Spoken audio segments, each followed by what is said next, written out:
Break के बाद एक बार फिर से आप सभी का स्वागत है। G20 शिखर सम्मेलन में विश्व के दिग्गज नेता हिस्सा ले रहे हैं।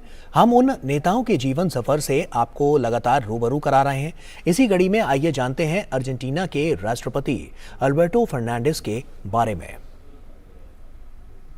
देश अर्जेंटीना के राष्ट्रपति अल्बर्टो फर्नांडिस का जन्म ब्यूनस आयर्स में 2 अप्रैल 1959 को हुआ। ब्यूनस आयर्स विश्वविद्यालय से 1983 में उन्होंने कानून की डिग्री हासिल की और फिर कानून पढ़ाना शुरू कर दिया। 1980 के दशक की शुरुआत में वे राजनीति में सक्रिय हुए। अपने राजनीतिक जीवन के अधिकांश समय में वे पेरोनिस्ट जस्टिसियालिस्ट पार्टी से जुड़े रहे। 2003 के राष्ट्रपति चुनाव में उन्होंने नेस्टर किर्चनर के प्रचार अभियान की जिम्मेदारी संभाली और राष्ट्रपति के कार्यकाल के दौरान वे किर्चनर के चीफ ऑफ स्टाफ के रूप में उनके साथ बने रहे। 2007 में जब क्रिस्टीना किर्चनर अपने पति के बाद राष्ट्रपति बनी तो अल्बर्टो फर्नांडिस उनके भी चीफ ऑफ स्टाफ बन गए, लेकिन 2008 में नीतिगत असहमति के कारण उन्होंने पद छोड़ दिया। 2019 में अल्बर्टो फर्नांडिस ने राष्ट्रपति चुनाव में जीत हासिल की और अर्जेंटीना के राष्ट्रपति बने। Bureau report, DD news. और वहीं G20 का एक अहम सदस्य है फ्रांस। एक नजर भारत फ्रांस के संबंधों पर।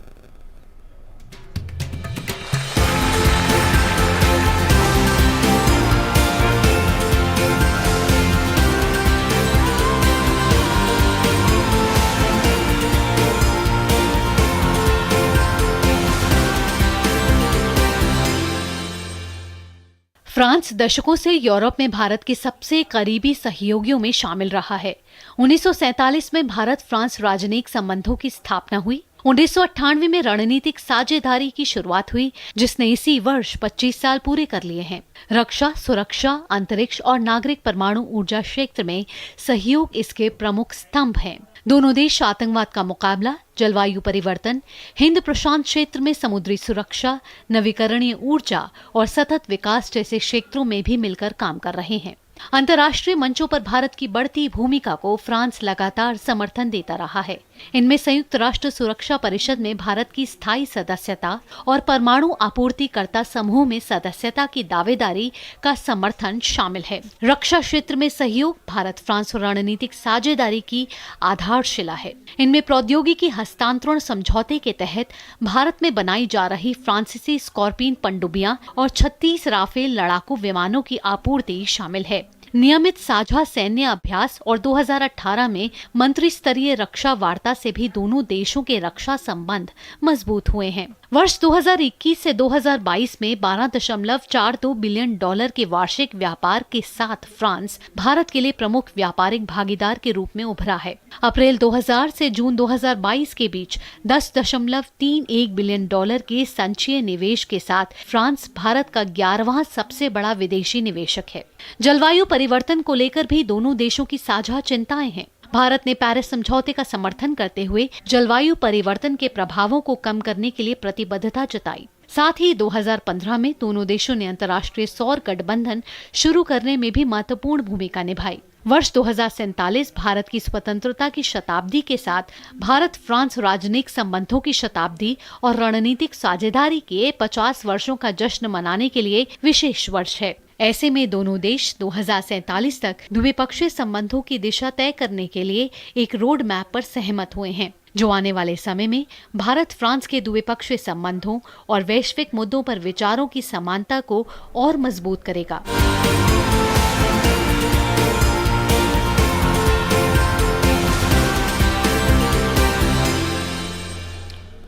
और वहीं दिल्ली में G20 शिखर सम्मेलन से पहले कड़ी सुरक्षा व्यवस्था सुनिश्चित करने के लिए लगातार कदम उठाए जा रहे हैं। सेंट्रल दिल्ली पुलिस ने मोबाइल पुलिस स्टेशन लॉन्च किया। आगामी G20 शिखर सम्मेलन से पहले दिल्ली के उपराज्यपाल VK सक्सेना ने शहर की तैयारियों और साफ सफाई का जायजा लिया। चाहे बात दिल्ली के सौंदर्यीकरण की हो या फिर सुरक्षा की, हर स्तर पर मेहमानों के स्वागत की अभूतपूर्व व्यवस्था की गई है। G20 शिखर सम्मेलन के लिए राजघाट के बाहरी क्षेत्रों के साथ साथ दिल्ली के प्रमुख स्थानों और चाक चौराहों का भी सौंदर्यीकरण किया गया है। G20 शिखर सम्मेलन के लिए राजधानी दिल्ली को दुल्हन की तरह सजाया गया है। वहीं भारत द्वारा आयोजित G20 बैठकों में G20 सदस्य देशों और आमंत्रित राष्ट्रों का एक साथ आकर व्यापक पैमाने पर उत्साहपूर्ण भागीदारी करना वास्तव में भारत की G20 अध्यक्षता के तहत समकालीन वैश्विक चुनौतियों को सामूहिक रूप से हल करने का एक प्रमाण है। G20 शिखर सम्मेलन के दौरान अलग अलग देशों से आए मेहमानों को भारतीय संस्कृति की समृद्ध विरासत के साथ आधुनिक भारत की झलक भी देखने को मिलेगी। G20 शिखर सम्मेलन के लिए दिल्ली गेट के पास कोणार्क सूर्य मंदिर, महात्मा गांधी और चरखा के कटआउट लगाए गए हैं। गुजरात के अहमदाबाद में रहने वाले मौलिक जानी ने अपनी बेशकीमती जैगुआर कार को G20 की थीम में रंग दिया है। उनका कहना है कि यह भारत के लिए गौरव का क्षण है कि भारत G20 शिखर सम्मेलन की मेजबानी कर रहा है। दिल्ली में होने वाले G20 शिखर सम्मेलन का जश्न मनाने के लिए वो गुजरात से दिल्ली पहुंचे हैं। और वहीं दिल्ली G20 शिखर सम्मेलन शुरू होने में अब कुछ ही घंटे बाकी हैं। इस सम्मेलन में दुनिया भर के कई राजनेता शामिल हो रहे हैं। इस सम्मेलन का मुख्य कार्यक्रम दिल्ली के प्रगति मैदान में भारत मंडपम में किया जाएगा। इस भारत मंडपम का निर्माण हाल ही में किया गया है, जो विश्व स्तरीय है। भारत मंडपम 3 फ्लोर में बना हुआ है। इसके हर फ्लोर पर भारतीय संस्कृति की छाप देखी जा सकती है। इसे बहुत सुंदर ढंग से सजाया गया है। इसके हर कमरे और हर जगह पर भारतीय पारंपरिक विविधता, कला और बहुसंस्कृति की विरासत देखी जा सकती है। इसके तीनों फ्लोर की अलग अलग खूबियां हैं। दरअसल इसमें मीटिंग, कॉन्फ्रेंस और एग्जीबिशन के लिए तैयार इसे किया गया है। भारत मंडपम में एक हॉल ऐसा भी बनाया गया है जिसमें एक साथ 7,000 लोग आराम से एक साथ बैठ सकते हैं। ये दुनिया के सबसे बड़े हॉल में से एक है और सिडनी के ओपेरा हाउस से कहीं अधिक बड़ा है। मौसम विज्ञान विभाग ने G20 शिखर सम्मेलन के लिए अपने स्तर पर अलग तैयारियां की हैं। मौसम विभाग ने दिल्ली में होने वाली G20 शिखर सम्मेलन के मद्देनजर विशेष और वास्तविक समय मौसम पूर्वानुमान प्रदान करने के लिए प्रगति मैदान के पास एक अतिरिक्त स्वचालित मौसम स्टेशन स्थापित किया है। IMD ने एक अलग वेब पेज भी बनाया है। इस वेब पेज पर IMD दिल्ली के 9 स्थानों के लिए विस्तृत मौसम पूर्वानुमान जारी कर रहा है। मौसम विभाग मौसम संबंधी अपडेट और पूर्वानुमान जारी करेगा, जो IMD की वेबसाइट mausam.imd.gov.in/G20 पर विशेष वेब पेज पर उपलब्ध रहेगा। 9 लोकेशन पे दिल्ली में इंक्लूडिंग भारत मंडपम जो वेन्यू है, वहाँ पर एक AWS स्टेशन भी लगाया गया है टेम्पोरेरीली।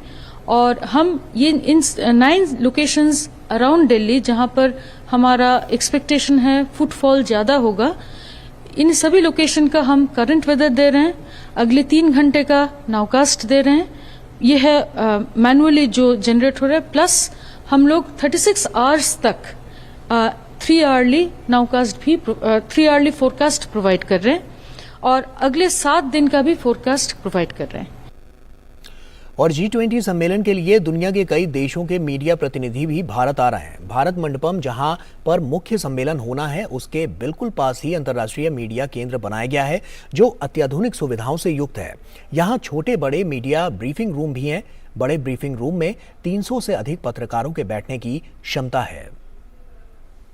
G20 सम्मेलन के लिए तैयारियां अंतिम रूप ले चुकी हैं। भारत मंडपम जहां पर G20 का मुख्य सम्मेलन होना है, उसके ठीक पास में अंतर्राष्ट्रीय मीडिया सेंटर बनाया गया और वहां पर भी देखें तो तमाम तैयारियां की गई हैं, जिससे देश और दुनिया के जो तमाम पत्रकार यहां पर आएंगे उनको कोई असुविधा न हो।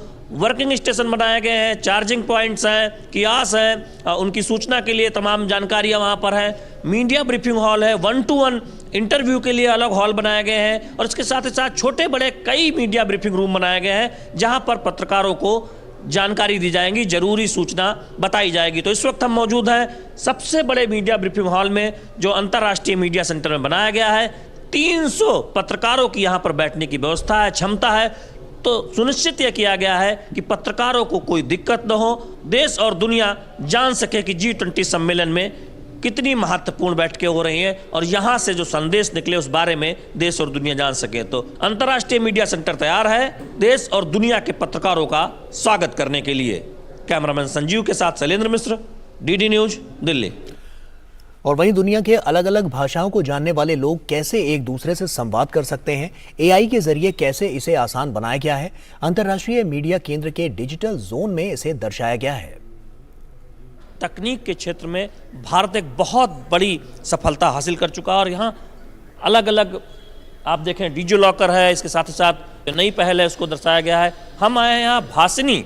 ये भाषिनी क्या है, इस बारे में जानने के लिए हमारे साथ यहाँ पर जो लोग मौजूद हैं बताएंगे। Bhashini is a language platform for all Indian languages, allowing its translation and other facilities using artificial intelligence. Foreign delegates एक रशियन से आएंगे, एक फ्रांस से आएंगे, सो दोनों को हम इस तरीके से प्लेटफॉर्म बनाए हैं वेयर दोनों कम्युनिकेट कर सकते हैं। हमारा जो मिशन है ट्रांसेंडिंग द लैंग्वेज बैरियर, सो इस माध्यम से हम थोड़ा बहुत इनको हम डेमो दिखाएंगे। आप किस लैंग्वेज में बोलना चाहते हो और किस लैंग्वेज से आपको सुनना चाहते हो, आप वो सिलेक्ट कर सकते हैं। तो मैंने अभी सेलेक्ट किया है हिंदी। स्पेन में अगर मुझे ट्रांसलेट करनी है तो मुझे स्पेन सेलेक्ट करनी है और स्टार्ट ट्रांसलेशन करके हम हेडफोन के थ्रू से हम कम्युनिकेट कर सकते हैं। ये शोकेस इसलिए किया गया कि दुनिया भर के जो पत्रकार आएंगे, जो मीडिया डेलीगेट्स आएंगे, वो जान सकें, समझ सकें ज़्यादा से ज़्यादा बेहतर तरीके से G20 में क्या चल रहा है, G20 के बारे में दुनिया भर में सूचनाएं दे सकें। ये तो है ही, और ऊपर से जो जुगलबंदी और भाषिनी है वो डिजिटल पब्लिक इंफ्रास्ट्रक्चर है। वो ऐसे बना है जिससे कि आप कोई भी भाषा इसमें ऐड कर सकते हो, आप कोई भी एआई मॉडल, एआई सिस्टम इसमें ऐड कर सकते हो, ताकि इंडिया में जो लोग बाहर से आ रहे हैं वो देखें कि यहाँ पर अगर इंडिया में हो सकता है तो ये अफ्रीका में क्यों नहीं हो सकता या अमेरिका में क्यों नहीं हो सकता। भाषिनी उसका तो ऐप है, उपलब्ध है, सार्वजनिक माध्यम के जरिए कोई भी उस ऐप को डाउनलोड कर सकता है और उससे फ़ायदा उठा सकता है। तो शोकेस किया गया है यहाँ डिजिटल इंडिया जो जोन है अंतर्राष्ट्रीय मीडिया सेंटर में, उसमें जिससे देश और दुनिया से जो तमाम मीडिया डेलीगेट्स आए वो बेहतर से समझ पाएँ कि कैसे भारत ने तकनीक के क्षेत्र में एक बड़ी उपलब्धि हासिल की है, उन्नति की है। कैमरामैन संजीव के साथ शैलेंद्र मिश्र, डीडी न्यूज, दिल्ली। और G20 सम्मेलन के लिए तैयारियों को अंतिम रूप दिया जा चुका है। अंतर्राष्ट्रीय मीडिया केंद्र पर भारत की प्रमुख डिजिटल उपलब्धियों को दर्शाने के लिए डिजिटल जोन भी बनाया गया है। क्या है डिजी लॉकर? अंतर्राष्ट्रीय मीडिया केंद्र पहुंचने वाले दुनिया भर के लोग इसे समझ सकते हैं। अंतर्राष्ट्रीय मीडिया सेंटर में डिजिटल इंडिया एक्सपीरियंस जोन बनाया गया है और वहाँ पर अलग अलग जो तकनीकी उन्नति हुई है भारत की, उसे प्रदर्शित किया गया। इस वक्त हम मौजूद हैं यहाँ पर डिजी लॉकर को दर्शाया गया और ये पूरी टीम मौजूद है जो बताएगी कि डिजी लॉकर है क्या और कैसे इसमें हमने उपलब्धि हासिल की है और यहाँ पर इसे शोकेस करने का उद्देश्य क्या है। डिजी लॉकर एक डिजिटल इंडिया इनिशिएटिव है जो कि भारत सरकार की एक अच्छी, बहुत ही नेशनल ई गवर्नेंस डिवीजन की अच्छी इनिशिएटिव है। इसके थ्रू हमारा जो विजन है, एम है, सिटीजन को हमें पेपरलेस गवर्नेंस के लिए उनको एक बेसिकली हमारा जो एम है प्रेजेंसलेस लेयर, पेपरलेस लेयर क्रिएट करने का, सो दैट कि सिटीजन को हम एक डिजिटल डॉक्यूमेंट प्रोवाइड कर सकें। डिजिटल डॉक्यूमेंट में किसी भी तरह की कोई भी जो डॉक्यूमेंट्स होती है या सर्टिफिकेट होती है सिटीजन्स के लाइफ साइकिल में, since their birth to death certificate, सारे सर्टिफिकेट इंटायर हम लोग लाइफ साइकिल में कवर कर रहे हैं। और यहाँ पे हमारा मेन फोकस है कि जो भी भारत सरकार से या फिर राज्य सरकार के द्वारा जो भी सर्टिफिकेट और डॉक्यूमेंट इशू किए जाते हैं, सारे सर्टिफिकेट हमारे सिटीजन्स के लिए डिजिट लॉकर में अवेलेबल हो और उनको मुहैया कराया जाए। जैसे कि यहाँ पे आधार कार्ड भी है, पैन कार्ड भी है, एजुकेशन क्वालिफिकेशन सर्टिफिकेट भी है, चाहे वो बोर्ड के हो या फिर आपके यूनिवर्सिटी की मार्कशीट वगैरह हो, ट्रांसक्रिप्ट हो या पासिंग सर्टिफिकेट हो, बहुत सारे मेडिकल काउंसिल के आपका डिप्लोमा सर्टिफिकेट्स भी अवेलेबल है। तो हम लोग कवर करें इंटायर सर्टिफिकेट को। आपकी बर्थ सर्टिफिकेट अवेलेबल होगी, मैरिज सर्टिफिकेट अवेलेबल होगी। डिजिटल इंडिया में जो भारत ने प्रगति की है वो अंतर्राष्ट्रीय मीडिया सेंटर में दर्शाया गया है। एक पवेलियन बनाया गया है, डिजिटल इंडिया एक्सपीरियंस जोन। तकनीक में हम जानते हैं कि भारत ने उल्लेखनीय सफलता हासिल की है। आज दुनिया भर में भारत का लोहा माना जाता है। तो न केवल अपनी सांस्कृतिक विविधता को दिखा रहे हैं, अपने गौरवशाली इतिहास को दिखा रहे हैं, बल्कि तकनीक में जो हमारी उन्नति हुई है उसका भी प्रदर्शन अंतर्राष्ट्रीय मीडिया सेंटर में किया जा रहा है। कैमरामैन संजीव के साथ शैलेंद्र मिश्र, डीडी न्यूज, दिल्ली।